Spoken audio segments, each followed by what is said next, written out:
Hello, brethren. Good evening to you tonight. It is a beautiful, cool, crisp fall, autumn evening. I'm excited to be here with you tonight as we begin a brand new Bible study series on the book of Hebrews. We have quite a few online with us tonight through our YouTube page, and we have several members who are connected to our phone hookup as well. So hello to all of you. I'm looking forward to this Bible study series with you all very much. I'm kind of a one-man operation here tonight. You may see me reach up and flip different keys and things, but bear with me. I'm coming at you live here from my studio here in my office, and pray that everything goes well technology-wise and that I don't mess anything up. I don't have my technical support crew working tonight. The boys have the night off, so it's just you and me here tonight having this conversation and discussion here on the book of Hebrews. So very excited for this new series, and hope that you are as well. If you'll please bow your heads where you are, let's begin by asking God's blessing on our study here tonight. Within the book of Hebrews, there are a lot of topics that are covered. Perhaps for those that have read through the book of Hebrews over these last few weeks in preparation for sort of tonight's launch, maybe you've realized some of those topics. Some of those topics would include things like supremacy of Jesus Christ as the Son of God. It's a major theme, major component throughout the book of Hebrews. The topic of obedience is very powerfully discussed. The Sabbath has nearly an entire chapter devoted to it and what the Sabbath day pictures. Look forward to covering that topic with you in a future Bible study. The high priesthood, the unpardonable sin is talked about. The changing priesthood, comparing and contrasting of the old covenant and the new covenant, difference between the spiritual and physical sacrifices. Obviously, the well-known faith chapter is included as well as just an overall purpose of trials and correction that God sometimes puts us through and allows us to have an opportunity to practice endurance and have patience with. There's a wide variety of topics in the book of Hebrews. It's a very interesting sort of cornucopia of topics, especially if you put the book of Hebrews up against other books, maybe like the books of Corinthians. You might think about the book of 1 Corinthians. Paul is very adamant that there is sin within the congregation. They need to overcome. They need to repent. There are things that they need to do to put themselves back on the right path that leads to eternal life.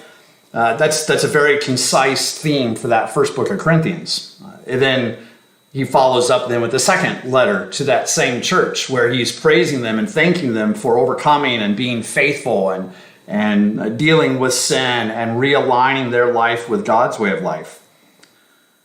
He essentially says in that book, well done, sort of keep the faith. But it's a very concise purpose. You might think of the book of James.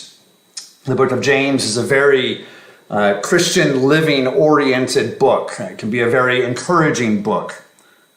Even the Gospels, they're very specific in the purpose for what they're writing. The Gospels largely cover the life and the teachings of Jesus Christ and his purpose here on earth, his message of the soon-coming kingdom of God. A very specific purpose, you might say. And so when we look at the book of Hebrews, sometimes it can be maybe even a bit of a confusing book. We think of, well, there's all these references back to the Old Testament, but yet there's these references to this new covenant and the old and the new, and yet there's this that was done, but maybe we shouldn't be doing it anymore. And so the book of Hebrews sort of lands within kind of this mountain of various topics.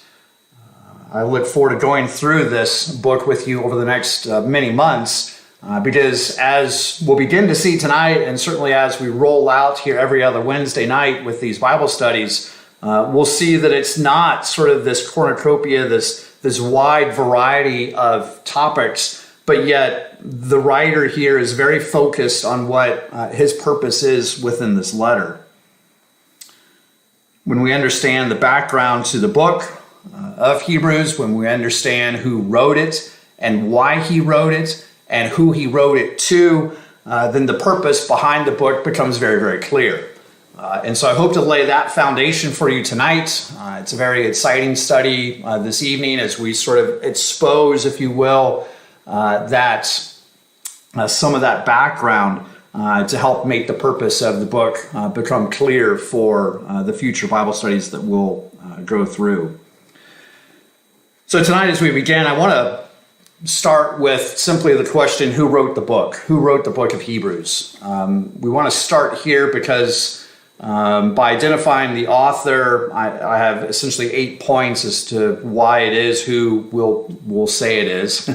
It's important to understand who this individual is, what his background was, and why he was writing to this particular group of individuals.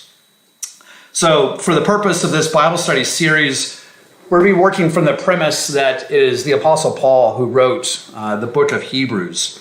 Let me give you some reasons for why we're going to set this premise. Number one, the ancient authors believed that Paul himself wrote it. It's not until you move to closer times that there begins to be some ambiguity and even controversy as far as who wrote the book. But when we go back and we look at ancient authors, they're very clear that it was Paul who wrote the book. And again, it's not till we get into more recent times that controversy and sort of contention arises as far as who the actual author is. Part of the challenge here is we don't have a statement like we do with other books where the author will say, I name, an apostle or born to do this purpose or to have this purpose, that sort of thing. We don't have sort of that I am writing this book type statement like what we would see within other epistles and other books. The second reason, if we think about who was most qualified to write the contents of the book of Hebrews, a book that certainly detailed the sacrificial system, all of the many details and components of that system. From a technical, scholarly perspective, Paul was perhaps the most educated. Having come out of that system as a Pharisee, having come out of that system, he was very well entrenched and knowledgeable of the sacrificial system, the ceremonies, the rituals, all the washings and the goings on in regards to the temple and such. He was very much aware and again, from a scholarly perspective, knew the nuances and the ins and outs of that Old Testament law. Thirdly, we see that the writer is from Italy. He's writing from Italy when the book was written. Number four, the author is associated with Timothy.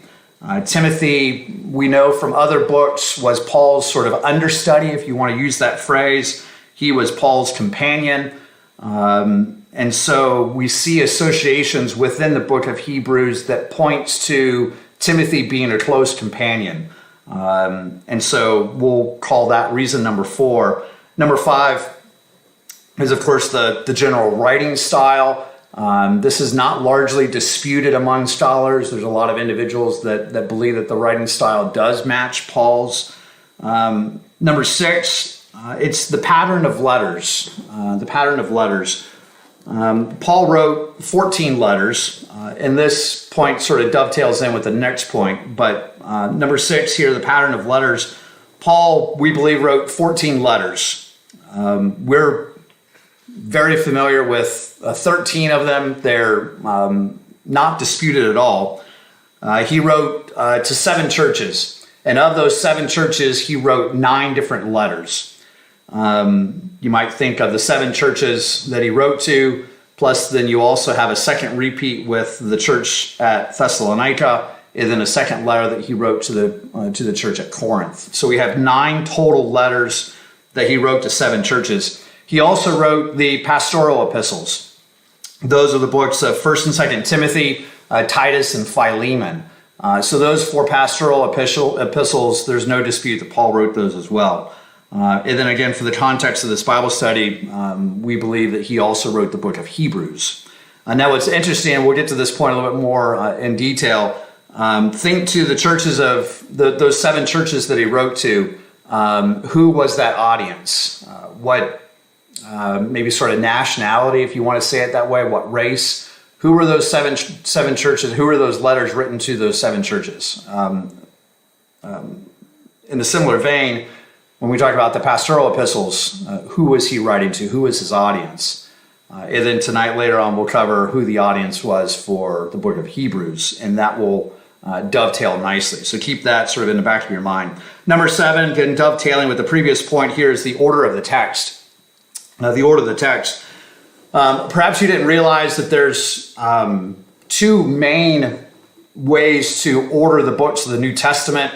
If you go out and do Google searches, you can very easily be bombarded with various reasons and logic and flow for the books of the New Testament. There are literally hundreds of variations of how the books of the New Testament are put together, and even sadly to a different degree, what books are included. Some Bible translators and publishers will add extra books. It's not really any that are largely taken out, but they'll reorder them according to what they think the most important is. And so books that they don't like, books like James, even Hebrews, Revelation, they tend to put at the very end of the New Testament simply because they felt that those either had somewhat of a lesser Holy Spirit sort of inspiration, or they're more confusing, less understood, and so they sort of tack them on at the end. But there are 2 main orders of texts. One is simply referred to as the Western order. This is sort of more the Latin versions. The Catholic Church would have had more influence there, even to a degree the Protestant-based books. So we'll just kind of categorize all that as the Western order. You then have, on the other hand, you have the Eastern order. That's going to be more the Byzantine, the Greek-oriented. The Eastern order has a unique order, and the reason I'm going to specifically pull this out is I have a quote that I want to read here in just a minute. But here's the Eastern order. You have the 4 Gospels followed by the book of Acts. Then you have the 7 general epistles. So following the Gospels and the book of Acts, you have the 7 general epistles. This would include James, the 2 books of Peter, the 3 books of John, and the book of Jude. So 7 general epistles. You then have Paul's 14 letters, again, including Hebrews in that group of 14. You have Paul's 14 letters, and then finally you have the book of Revelation. And so this is the Eastern order. If Paul did not write the book of Hebrews, then it would interfere with the pattern. It would interfere with this makeup. It would indicate that it's not part of Paul's letters. It's not part of Revelation, and therefore it should have been moved higher, not higher in importance, but higher in the order up with those general epistles. But instead, the Eastern order places it down with Paul in his letters, in his 14 letters. There's no ancient tradition of any other author. And so, to me, this is a huge point. Here's the quote that I want to read. In the oldest surviving manuscript copy that contains the book of Hebrews, this is P46, and I'll just pause the quote here real quick. If you go back, I believe it was last winter, we did a number of Bible studies on the various Bible manuscripts and translations and that sort of thing. So here we're looking at P46. This is one of the oldest surviving manuscript copies that contain the book of Hebrews. Continuing the quote, it is found after the book of Romans. In a number of ancient manuscripts, Hebrews stands between the 2nd Thessalonians and 1 Timothy. Again, sandwiched right there with Paul's letters, with Paul's other epistles. And then number 8, the 8th reason, I actually want to take you over to the book of 2 Peter. Let's read this from Peter's own words. This is sort of point number 8 that sort of form the basis of why we believe Paul wrote the book of Hebrews, and will help form that premise going forward here in these studies. For the 8th point, I want to take you to 2 Peter chapter 3. 2 Peter chapter 3. And I want you to recall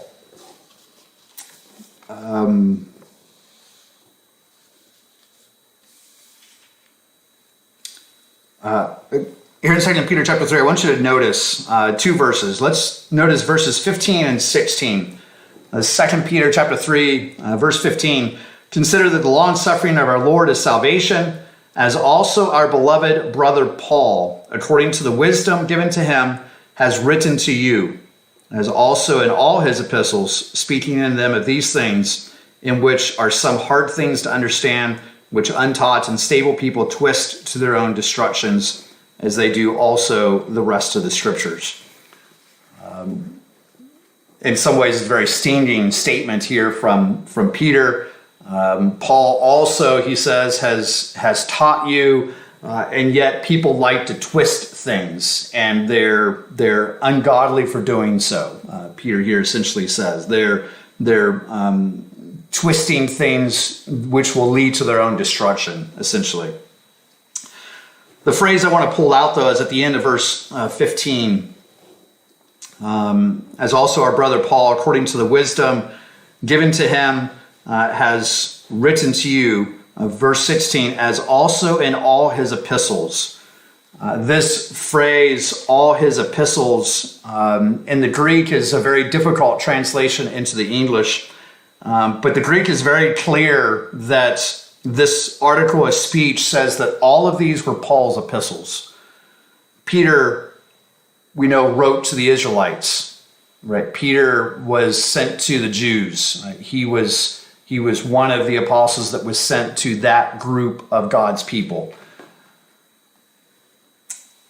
Peter wrote to the Israelites scattered abroad. They were familiar here with Paul's letters. And I think this is an interesting nugget to sort of pull out. At this point, it's Peter writing the second epistle. Paul is already dead. 2 Peter here was written somewhere around 67 AD. Paul would have died mid-60s, somewhere close to this, late 60s.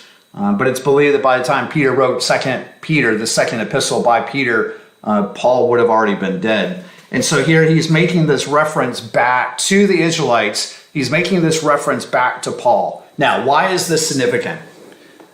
Go back and think of the other 13 letters that Paul wrote. Who are they to?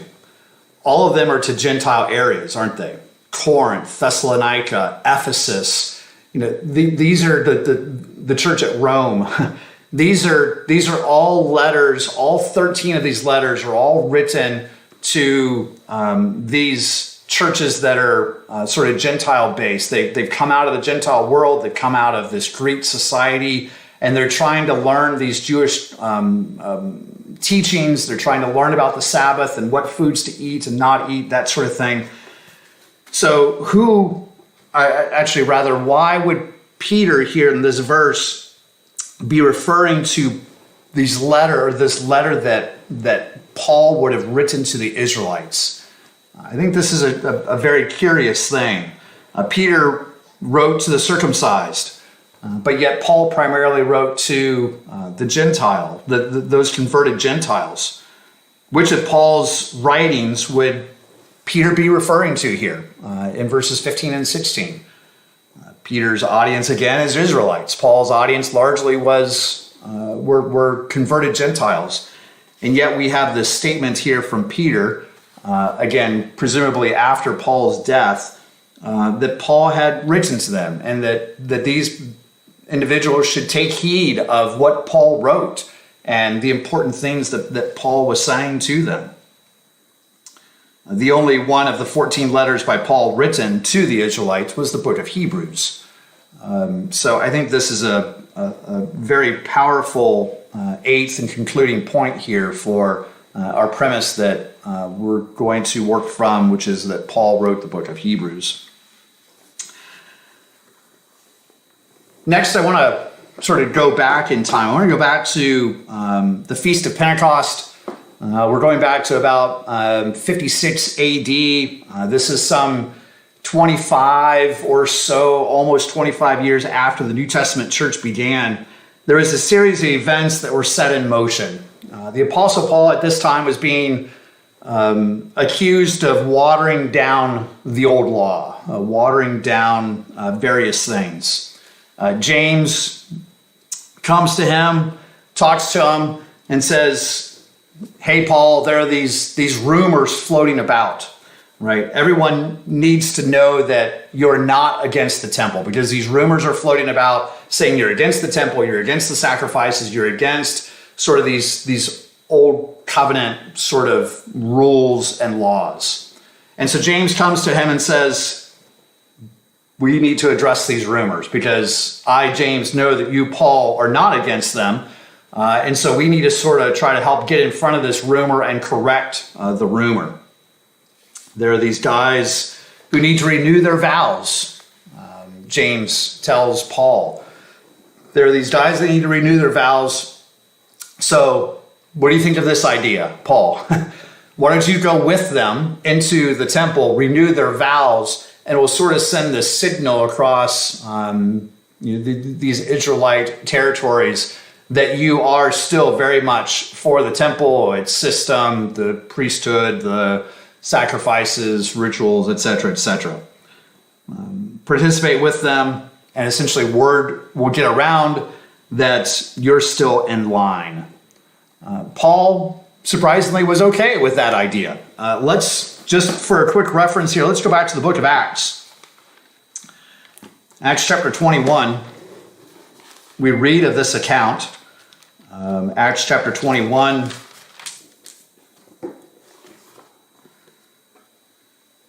Acts chapter 21, notice verse 17.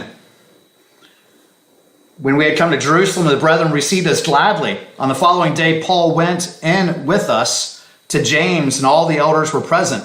When he had greeted them, he told in detail those things which God had done among the Gentiles through his ministry. This is Paul recounting sort of his travels and his involvement with these individuals whose lives God was beginning to work with. Verse 20, when they heard it, they glorified the Lord. They were thankful. They were thankful at God's calling and his involvement in working with these converted Gentiles.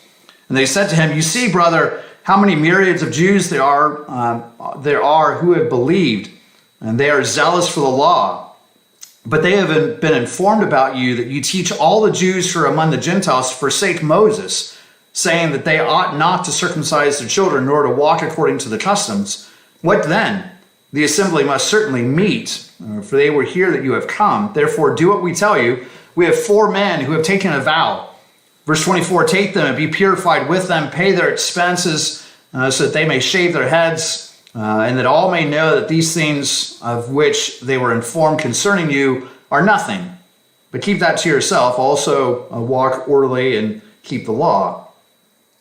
Notice verse 26, then Paul took the men. So here's the action. The idea is presented. Hey, brother Paul, we sort of have this rumor going about, and we know it's not true, but we need to get in front of this thing, right? So here's the idea. Verse 26, Paul's on board. Paul took the men. The next day, having been purified with them, entered the temple to announce the expiration of the days of purification. Or the completeness is what that word means there. The completeness of the days of purification, at which time an offering should be made for each one of them. Now notice verse 27. Let's see the effect, the effectiveness of this sort of plan of trying to get out in front of the rumor mill. Verse 27, now when the 7 days were almost ended, the Jews from Asia, seeing him in the temple, stirred up the whole crowd and laid hands on him, crying out, men of Israel, help! This is the man who teaches all men everywhere against the people, the law, and this place. And furthermore, he also brought Greeks into the temple and has defiled this holy place. If someone wants to learn and they're misinformed, if someone wants to learn though and they're humble about it, they can be taught. But the people stirring up problems with Paul had an agenda. And it didn't matter if Paul went with those 4 guys and helped with the ending of their vows and that period of purification. They had an agenda. And so Paul went to make this show, this act of support. But these individuals had an agenda and nothing would change them. And so we read here in verses 27 and 28, this sort of mob remained. This rumor was still there. Paul ends up being arrested. He's transported to Caesarea. He's in transit by ship to Rome. On the way, he's shipwrecked on Malta. This brings us up to about 61 AD.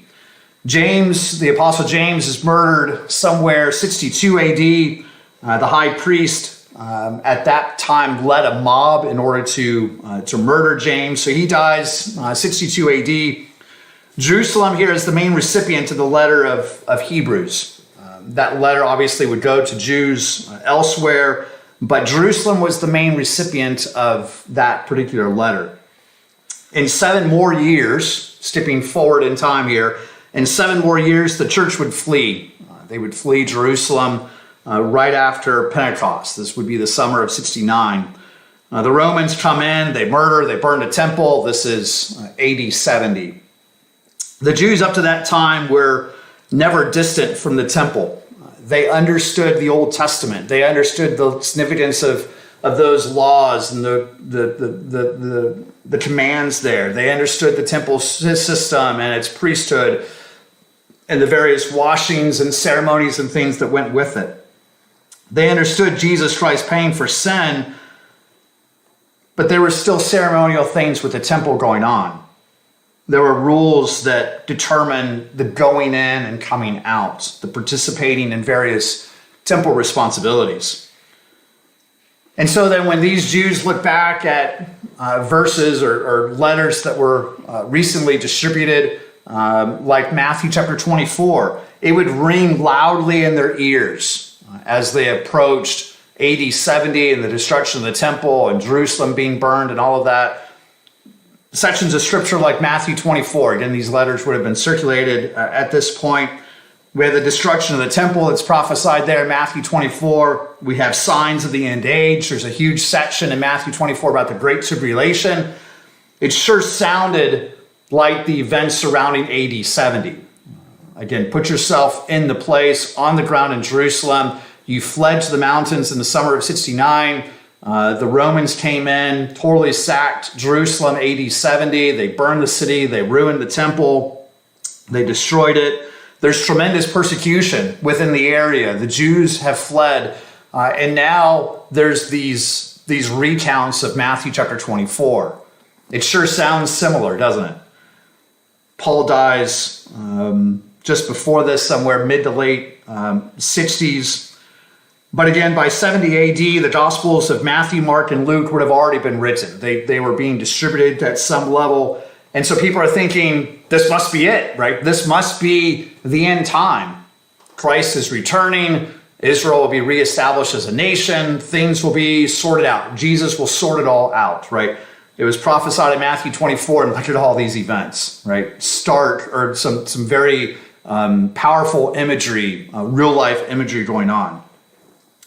But we know, sitting here where we are today, that AD 70, the destruction of the temple, was not the ultimate fulfillment of Matthew chapter 24.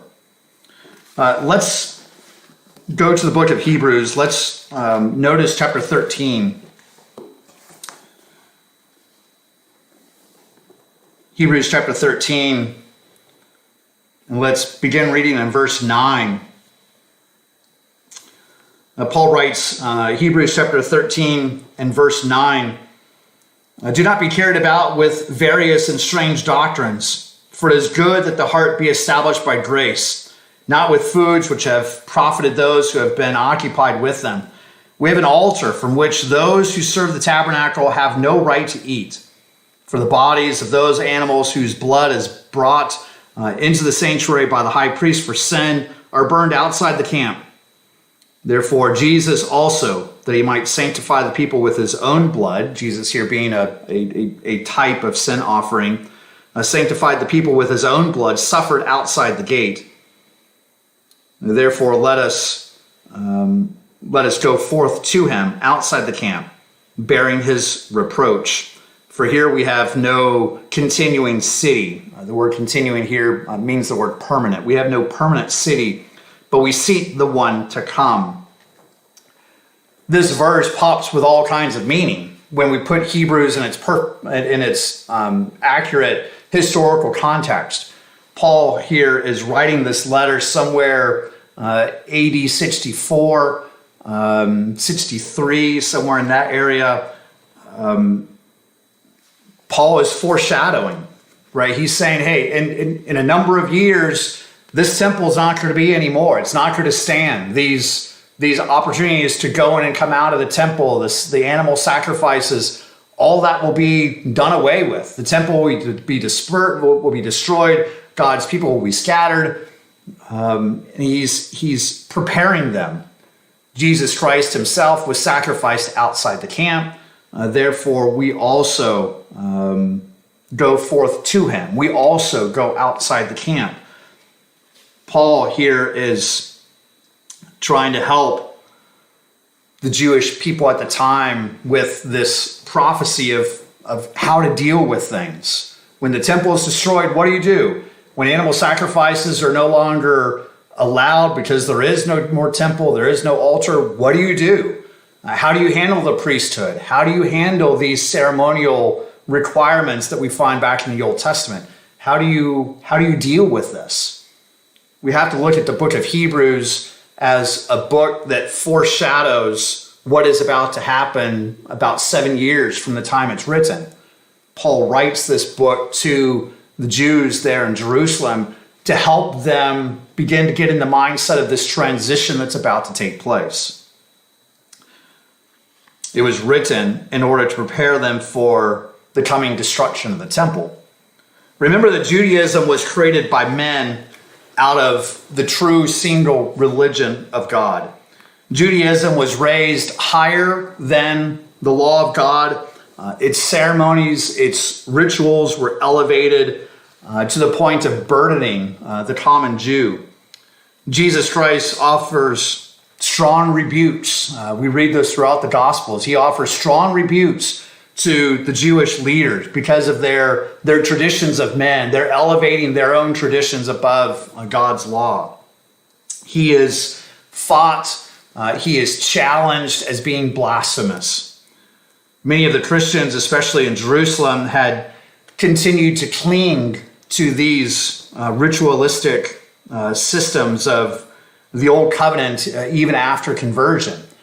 Remember, within Jerusalem, it's this very predominant Jewish mindset, this strong Jewish contingent. Some of those Jews are coming out of Judaism and acknowledging Jesus Christ, acknowledging his sacrifice, acknowledging the coming kingdom of God. And so they sort of enter this kind of blend. They still have some of these roots back into Judaism, but yet they're also reaching forward with the knowledge of Jesus Christ and his purpose and him being the Son of God, etc., etc. And so they're sort of in this tug-of-war mindset that they were raised one way. They were raised around the temple. They were raised around the priesthood and these ceremonies and washings and such. But yet there's Jesus Christ, there's the Messiah, the soon-coming King. And so Paul here writes the book of Hebrews to help them with that transition, knowing that in a number of years, 7 years or so, Jerusalem and the temple are going to be destroyed. Hebrews is written to help the Christian, the true Christian, the only Christian. By name, this is one who follows Christ. Hebrews was written to help the Christian navigate this changing administration. Temple here today, temple gone tomorrow. Sacrifices here today, gone tomorrow. How does the common man apply these things? How does the common man practice religion when there is no temple, when you can't do sacrifices and washings and rituals and things? How does the common man deal with not having a Jerusalem and the temple with its altar and the system that was incorporated? What does it all mean? Let's go back to chapter 5. Notice Hebrews chapter 5.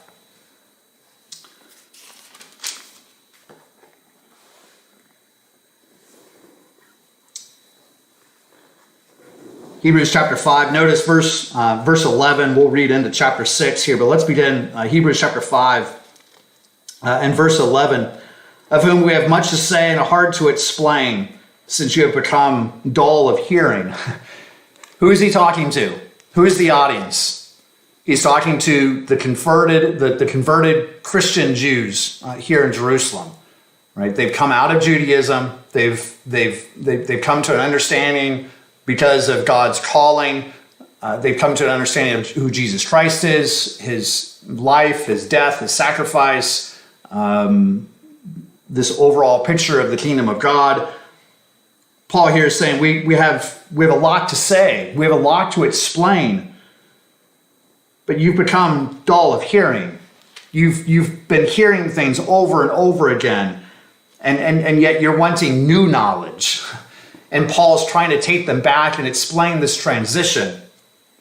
They were seeking after new knowledge. They were tired of hearing sort of the same old, same old. Verse 12, for though by this time you ought to be teachers, you need someone to teach you again the first principles of the oracles of God. You have come to need milk and not solid food. This was a common statement. You might write down in your notes 1 Corinthians chapter 3, verses 1 through 4.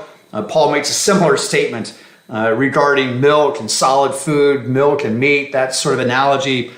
He wrote that in that first letter to the church at Corinth. Again, 1 Corinthians 3, verses 1 through 4 is your reference there. Verse 13, for everyone who partakes only of milk is unskilled in the word of righteousness, which translates meaning this person can't discern good from evil, can't discern holy from unholy, for he is a babe. Verse 14, but solid food belongs to those who are of full age, that is, who by reason of use that their senses exercised to discern both good and evil. So we have Paul explaining his own words here, always helpful when that is done. But we have someone who is a full age. This full age individual is able to discern both good and evil. Therefore, if you're not a full age, if you're not able to partake of that meat-based diet, if instead you're on a milk diet, then you're unable to discern. You're unable to determine good from evil, holy from unholy. Notice verse 6, therefore. Again, remember the word therefore. It means taking what we've just talked about with that as a foundation. Now we're going to move on to this next point. That's sort of a generic definition of the word therefore. So therefore, with the previous things in mind, therefore, leaving the discussion of the elementary principles of Christ, let us go on to perfection. Let us go on to perfection. Conversion is not a point in time. We've talked about this many times. Conversion is not a point in time. We don't just get baptized and all of a sudden we're sort of good to go, right? Go about your life, go about doing what you want. Jesus will save you, right? This is not God's idea of perfection. This is not what his calling is about. Therefore, leaving the discussion of the elementary principles of Christ, let us go on to perfection, not laying again the foundation of repentance from dead works and of faith toward God, of the doctrine of baptisms, of laying on of hands, resurrection of the dead, and of eternal judgment. We'll cover each of these in more detail in a later Bible study. And this we will do if God permits. Paul gave the Jews the knowledge that they would need to understand the relationship between their former way of worshiping under the old covenant and the new way under the new covenant. He's helping with this transition between the old covenant and the new covenant. Let's go to chapter 8.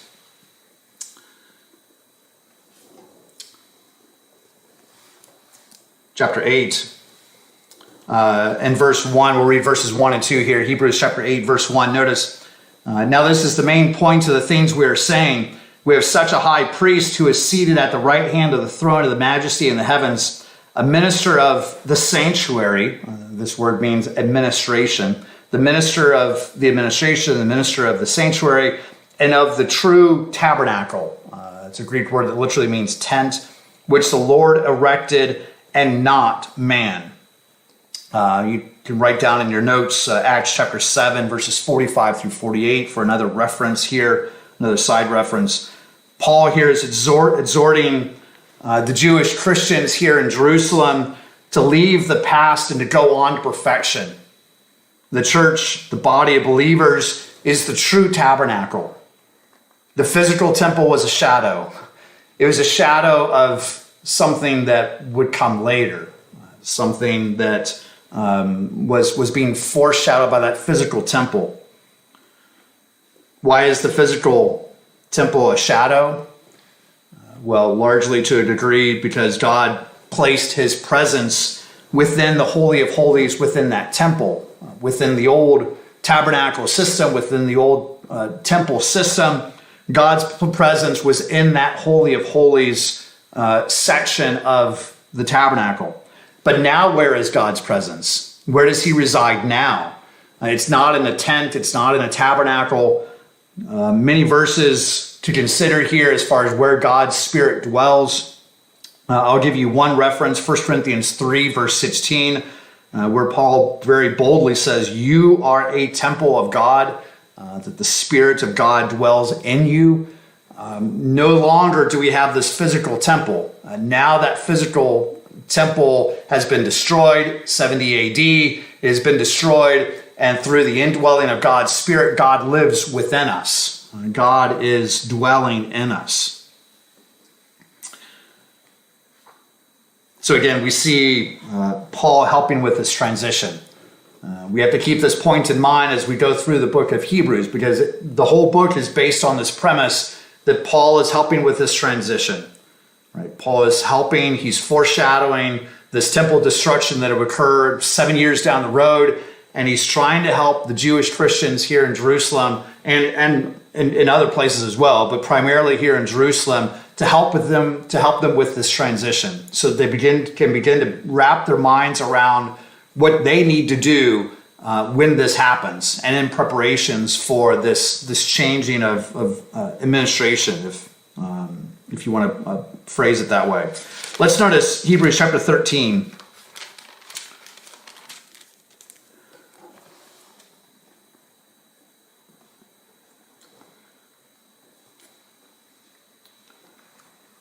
Hebrews chapter 13, and notice verse 23.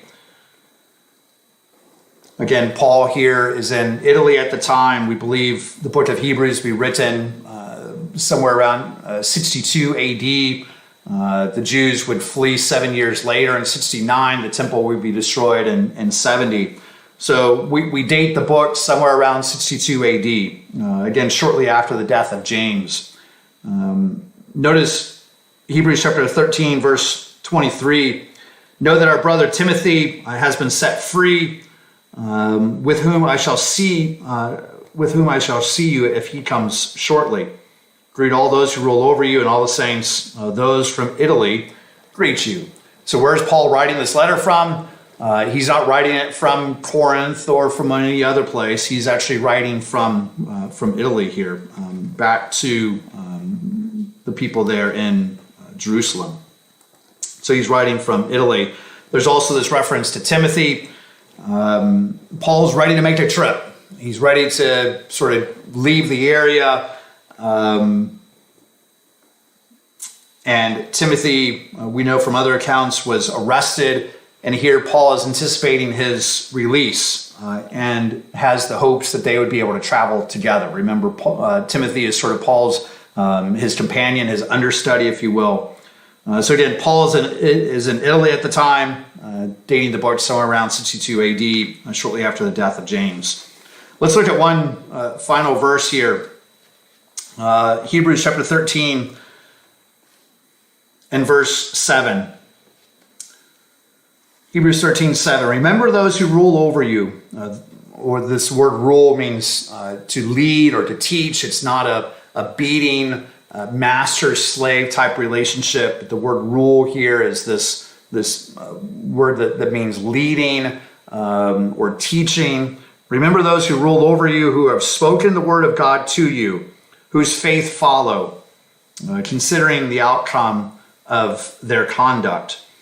The tense of this verse gives the likelihood that Paul is referring back to former leaders who are now dead. And he's telling them, remember their lives, right? Look at their conduct. These things are not without mention, Paul is saying. Go back and think about these people who taught you, who led you in God's way of life. Remember those, he's saying.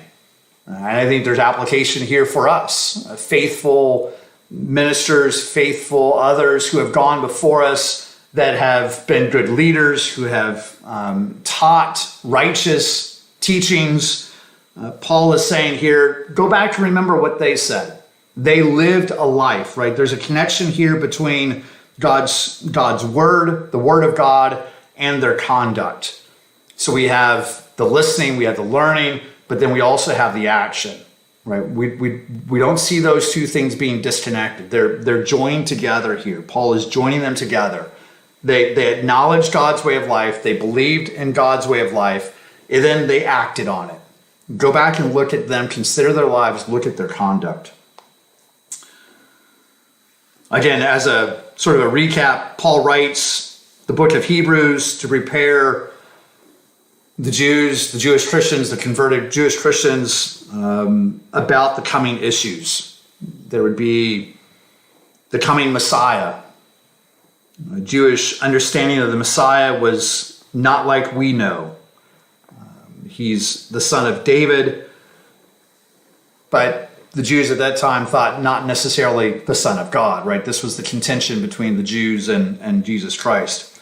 The Jews today are still expecting the Messiah to deliver Jerusalem, not as Emmanuel, though, meaning God with us. Messiah as the Son of God is not the common belief within Judaism, even modern Judaism. These Jewish Christians had not fully separated from their Jewish traditions. Remember that there's this connection. They came out of Judaism, they acknowledged Jesus Christ, kingdom of God, etc., those other doctrines that Paul mentions earlier in the book of Hebrews, repentance, laying on of hands, all of those things. But they still sort of had these roots back into Judaism. Maybe they liked this one rabbi. They liked the slant that he had on the Sabbath or on who Jesus was, or this teacher over here. The Apostle James was a man that was very profound in the community there in Jerusalem. He had tremendous impact. Many refer to him in extra-biblical arenas as James the Just. But James is now dead, and so there's confusion within the membership there in Jerusalem. How do you apply all of the instructions in the Old Testament? Genesis, Exodus, what was taught at Mount Sinai, the laws, the ceremonies, the sacrifices, Leviticus, Deuteronomy, all those instructions and in all their incredible detail and the regulations. How do you apply all of that? The Jews at this time were applying those instructions to the best that they knew. You and I would tend to read some of those Old Testament instructions and we sort of read through it and pass on, don't we? There's no modern day application. But keep in mind that the Jews at this time were living those scriptures. They were doing those washings. They were bringing those animals. They were doing those sort of things that were regulated in those Old Testament books. Those were very real chapters to them. Many of them were even involved with them from childhood. But all this would soon be swept away. All of this would soon go away, would be swept away. In 70 AD, when Jerusalem and the temple would be in ruin and the Jews having fled, they would have sort of the manual, if you will, on this transition between these Old Testament rituals and ceremonies and temple-based duties and where they needed to go from there in their Christian walk, in their calling, their conversion with God. So next week, or actually in 2 weeks, at our next Bible study, we're going to examine and learn how Paul compares and contrasts the Old and New covenants and some of the principal aspects of each of those covenants. Now that we know the background, it's time to get into the book of Hebrews and begin to dissect a little bit some of what is written there. We'll look at why those items are critical, were critical for their understanding and the great salvation that the members at that time had been called to. We'll look at 5 key areas next week. Each of those covenants, the Old Covenant, the New Covenant, contain promises. They also had a calling associated with them. There was a priesthood, there were sacrifices, there was a temple. And so we'll examine and compare and contrast the Old Covenant and New Covenant as Paul outlines them within the book of Hebrews. So we'll cover that in our next study. Thanks for joining tonight. Hope that you found the Bible study informative. Please keep each other in your prayers and thoughts, and let's continue to look in on each other and take care of one another as God has called us to be servants of each other and for each other, and to always be encouraging. So with that, we'll say goodnight. Have a great week.